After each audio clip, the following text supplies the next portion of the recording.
आज 3 अगस्त सोमवार है। ये वही जंतर मंतर है जो एक हफ्ते पहले तक लोगों के आक्रोश का, एक बदलाव की मांग का प्रतीक बना हुआ था।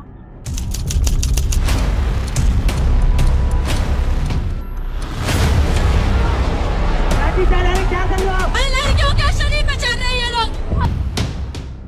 आज उसी जंतर मंतर को लेकर जो वीडियोस सामने आ रही थी, उसमें लगा कि यहाँ फिर से कुछ शुरू हो गया है। तरह तरह की वीडियो सोशल मीडिया पे फ्लोट कर रही थी, तो हम सच्चाई जानने के लिए एक बार यहाँ आ गए। यहाँ सही बात है, यहाँ पे सुरक्षा इंतजामात हैं, यहाँ पर लोग हैं, अलग अलग ग्रुप्स में प्रोटेस्ट हो रहे हैं, लेकिन फिलहाल वो सीजेपी की तरफ से जो प्रोटेस्ट कॉल किया गया था उसका हिस्सा ये नहीं है। लेकिन जो यहाँ तैयारियां दिख रही हैं वो कुछ अलग ही संकेत दे रही है। ये तैयारियां ये बता रही है कि जो आपने बैरिकेड्स इतने ऊंचे कर दिए हैं, आपने फोर्सेस अभी तक नहीं हटाई है, आरएएफ यहाँ पे है, दिल्ली पुलिस के लोग हैं, तो आपको कहीं ना कहीं गवर्नमेंट को इसका अंदेशा है कि एक बार फिर से उसी तरह का जन आक्रोश सड़कों पे फूटेगा। और हो भी क्यों ना, आपने जो वादे किए थे प्रोटेस्टर्स के साथ, आपने जो वादे किए थे, 3 प्रमुख वादे किए थे, उसमें से आपने एक इस्तीफा ले लिया और आपने सोचा कि आपका काम हो गया, लेकिन ऐसा नहीं है।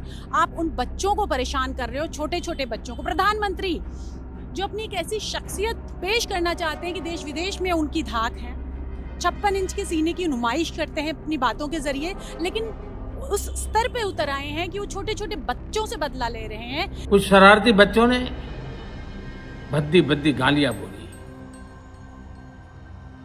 किसी भी सभ्य समाज को शोभा न दे ऐसे शब्दों का प्रयोग किया गया। मुझे तो गालियां दी गई, मेरी स्वर्गीय माता को भी गालियां दी गई। न जाने कितना भद्दा स्वरूप था।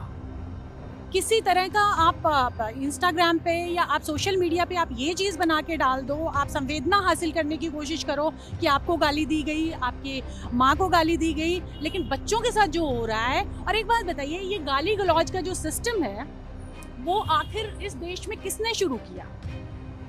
आपकी आईटी सेल, सरकार की आईटी सेल और अमित मालवीय गैंग ने किसको बख्शा है?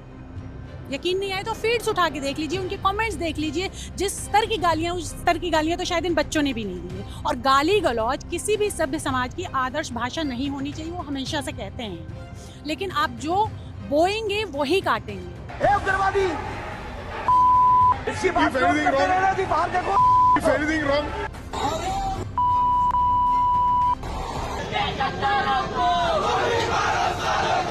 इस देश में एक वायरस और कॉकरोच जैसी पार्टियां आ रही हैं। दिख गया ना मेरे को यार। आपको तो कोई कुछ कहने नहीं आया, आपने बच्चों से माफी मंगवा ली। आपने किस कदर तक सरकार ने उसको परेशान किया होगा कि बच्चे माफी मांग रहे हैं, किस कदर वो परेशानी से जूझ रहे होंगे। मैडम, परिस्थिति ये है कि मुंह ढक के रहना पड़ रहा है, बाहर नहीं निकल सकते हैं, घर के आसपास गाड़ियां घूम रही हैं, जहां हम पहले रहते थे वो जगह छोड़ चुके हैं, अब जगह जगह बदलते फिर रहे हैं। कोई सरकार की तरफ से हमें कोई प्रोटेस्ट, कोई मदद नहीं मिली। इवन बच्ची की अभी तक एफआईआर तक वापस नहीं है, जबकि पता चल चुका है शी इज माइनर। ऐसा क्यों? आप देखेंगे एक 15 साल की बच्ची भी माफी मांग रही है पब्लिकली, जिसने गालियां दी थी। तो आप सोचिए कि किस तरह का उसके ऊपर दबाव रहा होगा और किस तरह की परेशानियां अब वो और उसका परिवार झेल रहे होंगे कि वो सुरक्षा की मांग कर रहे हैं। एक प्रधानमंत्री जो अश्योरेंस दे रहा है कि बच्चों को कुछ नहीं होगा, इस तरह के प्रोटेस्टर्स को कुछ नहीं होगा, उसके बाद इनमें अलग अलग तरीके से डर पैदा किया जा रहा है। इसका नतीजा हमने सोशल मीडिया पे देख लिया है। और बात हम फिर से उस बच्ची पे आते हैं जो 15 साल की बच्ची है, तो उसमें हम मीडिया की भूमिका पे भी चिंता जताते हुए ये बताना चाहते हैं कि मीडिया अपनी मूल जिम्मेदारी से भटक गई है, क्योंकि किसी को भी ये नियम कानून अलाउ नहीं करते हैं किसी को कि आप उसका चेहरा दिखाइए। 15 साल की बच्ची का चेहरा लगातार सोशल मीडिया पे फ्लोट कर रहा है, यहाँ तक कि बड़े बड़े न्यूज़ चैनल्स अपनी जिम्मेदारी से मुंह मोड़ते हुए दिखाई दे रहे हैं। और उस बच्चे को, ठीक है वो छोटी है, उसने गाली दी, गलत भाषा का प्रयोग किया, उसको दूसरी तरह से दंडित किया जा सकता था, लेकिन जिस तरह से आपने उसका चेहरा घर घर में पहुंचा दिया, तो आपने क्या किया? क्या उसको आपने जिंदगी भर का ट्रॉमा नहीं दे दिया?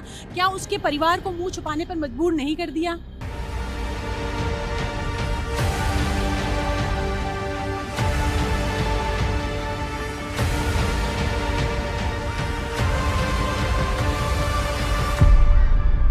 एक और मजेदार मोड़ आया है इस पूरे मामले में कि जो प्रधानमंत्री ने बात की थी कि फास्ट ट्रैक कोर्ट बनाकर पेपर लीक के मामले पर सुनवाई होगी और जल्द से जल्द उसका निपटारा होगा, उसमें अब पता चल रहा है कि जो जज हैं अनुग्रोवर बालिका, उनका ट्रांसफ़र कर दिया गया है। तो मैं एक चीज़ और बता दूं कि जो इसकी पहली सुनवाई हुई, आप सोचिए कि इतना संवेदनशील मुद्दा, देश के लिए इतना अहम मुद्दा, लेकिन उसके बाद पहली सुनवाई पे कोई भी सरकार की तरफ से नहीं जाता है, वकील उनका नहीं पहुंचता है। जज ने उनको कहा कि अगली बार से सुनिश्चित करें कि आपके पक्ष से कोई आए, लेकिन उसके बाद फिर ये सूचना आती है कि उस जज का ही ट्रांसफ़र कर दिया जाता है। अब आप सोचिए कि कितनी गंभीर है सरकार अपने वादों को लेकर, कितनी गंभीर है इस देश की चिंता को लेकर, कितनी गंभीर है इन लोगों की मांगों को लेकर।